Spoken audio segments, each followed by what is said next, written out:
we're not going to try to rip anybody, okay? Because everybody has their own opinions, and opinions matter. And we like to think that our opinions matter. Some people they matter, some people they don't.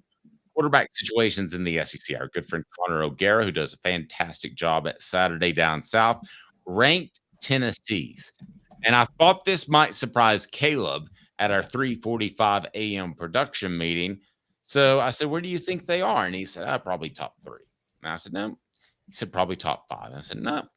He said, top 8. I said, no. He said, top 10. I said, barely. Number 9. Here's what Connor O'Gara has to think of Tennessee. I need Tennessee fans to hear this. I'm all in on Nico Maleava. If this were a ranking of just SEC quarterbacks entering 2024, he'd probably be 6 or 7, which is saying something in a league that returns 5 quarterbacks who started in New Year's 6 bowls. But it's not. Instead, it's a ranking of quarterback situations, and Tennessee's quarterback situation leaves something to be desired.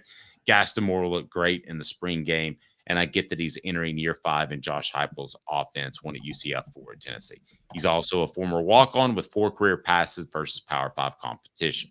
Impressive spring game showings don't necessarily raise that.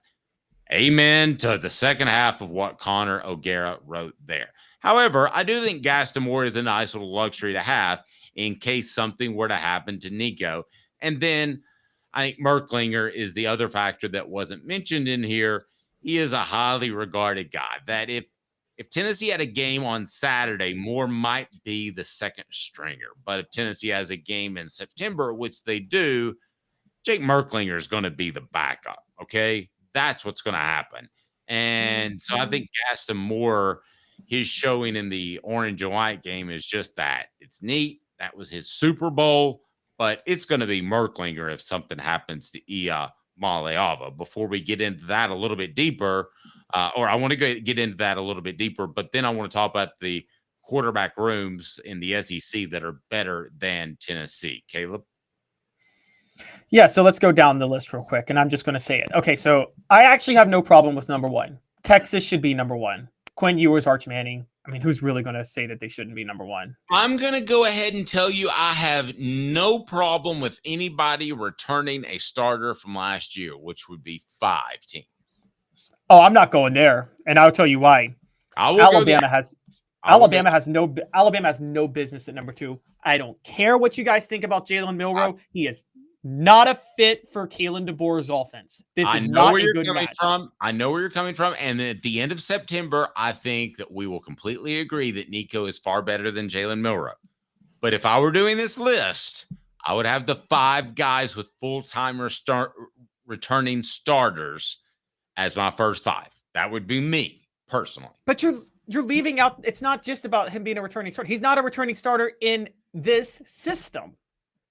I mean, he is, and that's where I'm going with this. I don't think Jalen Milroe, people think, and Dave, you know this more than I do. One of the most common mistakes people make about football. They think if a coach runs a spread offense that automatically the mobile quarterback is a better fit for the system. You ever notice that? Yes, it's not the same thing. Not the same thing. Michael Penix was a pocket passer. He wasn't that athletic. And Michael Penix is Warren Moon. Redone over and over. They just happen to be African-American, but they both throw from the pocket. Troy Aikman type, if you want to use that comparison. They're not going to run around and beat you. Right, exactly. Jalen Milroe, and they will go through their progressions. Jalen Milroe is a first read and run guy. Period. End of story. That's all he is. And Saban tweaked the offense for him last year. But yeah, so I would not have Alabama, but I'm fine with Texas. I'm fine with Georgia. I'm fine with Ole Miss. I agree with you. I'm not fine with Texas A&M because they had issues last year. I get they got a new coach, and the one without a returning starter that I'm fine with is I will say I'm fine with LSU because Garrett Nussmeier is everything I've heard is he's their Nico basically. Okay, I mean, people say he's going to be better than Jaden Daniels. So I would have Tennessee at 6th. I think that I would have the 5 guys with starters above. I would have Alabama at number 5. I think that if I re-rank these things, and maybe we should, I mean, maybe instead of a power ranking, we do a quarterback ranking. That's not the worst idea in the world, Caleb. I'm curious what you think about that as the season rolls on, because I think Tennessee starts in the top third of the pack. Most would agree. Do they go deeper than that?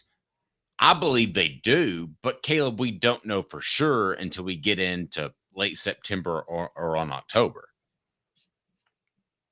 Yeah, I agree, but I mean that's what the off season's for, is to talk about this stuff. And I do think that you're right. We won't know until, I think we'll know.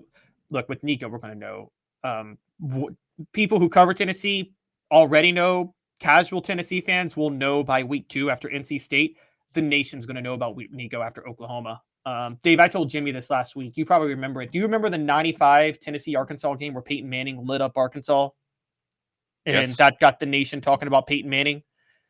That's going to happen when Tennessee plays Oklahoma this year.